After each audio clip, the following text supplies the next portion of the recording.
Umar view YouTube channel में खुशामदीद। अस्सलाम वालेकुम प्यारे साथियों, कैसे हैं आप दोस्तों। छोटा सा मुख्तसर वीडियो लेकर आपकी खिदमत में हाजिर है बहनों का भाई, दोस्तों का दोस्त, यारों का यार उमर जरवार। दोस्तों, मैं आपको बताता चलूं, हर सवाल के बाद जवाब देने के लिए आपके पास है 5 सेकंड का टाइम। तो बढ़ते हैं वीडियो की तरफ।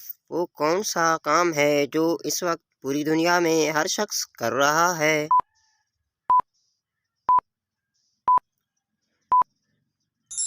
दोस्तों, जवाब बूढ़ा होना।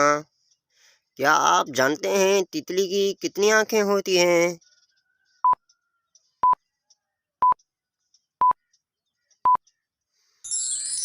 जवाब 1200।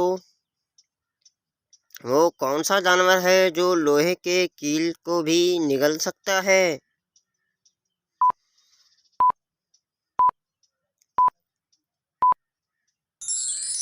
दोस्तों, जवाब मगरमच्छ। ऐसी चीज का नाम बताएं जो धूप में पैदा हो और साए में मर जाए।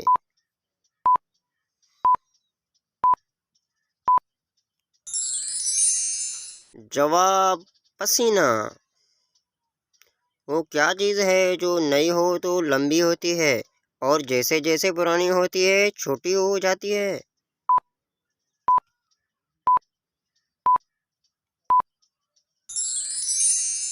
जवाब मोमबत्ती। दोस्तों, वीडियो देखने के लिए शुक्रिया। आपको हमारा वीडियो कैसा लगा अपनी राय से आगाह ज़रूर कीजिएगा। अगर आप हमारे चैनल पर नए हैं तो सब्सक्राइब करना ना भूलिएगा। अगली वीडियो तक के लिए हमें दीजिए इजाज़त। अल्लाह हाफ़िज़।